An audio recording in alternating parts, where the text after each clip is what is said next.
$5,000. That's how much I paid a very successful, highly subscribed YouTube content creator to teach me his secrets, how I can be a successful YouTuber. Now, when I signed up for this course, it was a lot of money. I was a bit intimidated. That was the most I'd ever spent on anything in my life. And as we got into those calls, we covered a whole bunch of things. We talked about editing. We talked about how to, get the first 30 seconds to really pop off, especially the first 3 seconds for YouTube Shorts.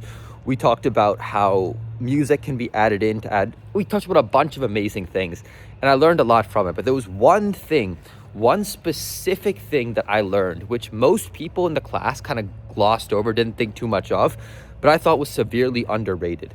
And that is coming across coherently and being easy to understand when you speak. Here's what I mean by this. Was I was recording my videos and sending it to him to review, and we discussed them in class, I noticed he would lean in and kind of put his ear out to try to understand what I was saying. Because, as he pointed out, he had no idea what I was saying. I had a terrible habit of mumbling when I spoke. And a big reason for that was, I'm a little bit nervous. It's a YouTube video. I'm trying to remember my script at the same time. So it sounds like when I'm talking, I'm like, blah, blah, blah, and it's impossible to understand what I was saying. If you look back at my older videos on my older channels, I'm amazed anybody could even understand them.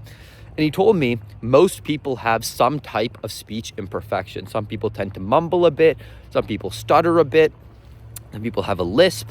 And especially if you've ever gone on a long road trip by yourself, or a long, couple day drive, maybe you're traveling across the country, and then you talk to people once you arrive at your destination, often your speech can sound a bit impaired. Like you realize I'm not sounding right, or something of that nature. So what he recommends doing is tongue twisters every single day. Not only does this keep your mouth and vocals fresh in some pitches you might not normally use in day-to-day speaking, but it also helps you fix these imperfections over time.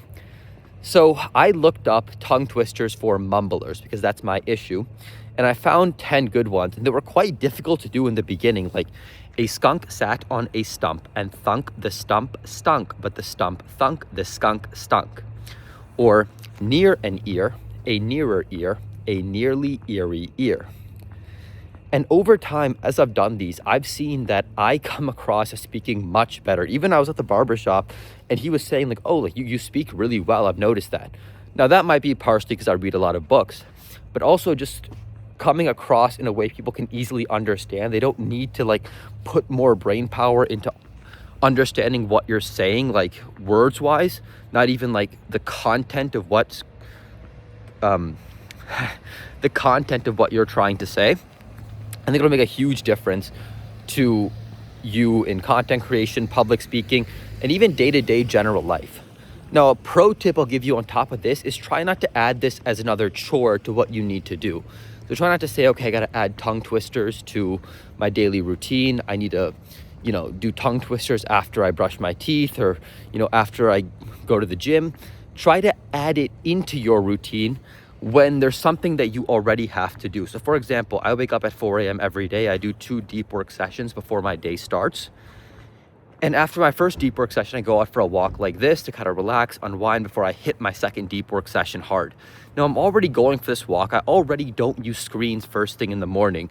Instead of me just kind of walking and wasting time, not wasting time, I suppose, but as I'm kind of just walking and I'll do my gratefulness, I then have all this extra time, an extra maybe 10 minutes, and I'll just do my tongue twisters then. I already have nothing else to do, bang it out then. You might be in a situation where you already have to drive to the gym, and that's a 10-minute drive. And okay, sure enough, maybe you could put on a podcast, but why not just do the tongue twisters, and on the way back from the gym, then put the podcast on. Find a way to add it into your routine in a way that doesn't add too much stress, or there's actually a very specific word for this. It's slipping my mind, where it causes the least amount of friction to add to your day. And I think you'll see it'll be a huge improvement to your life. Most of life is talking to other people to get your ideas across, to communicate well, and now to make money and have a whole career. So I think this is a very underrated hack for transforming how you speak. Give it a shot. Wishing you the best.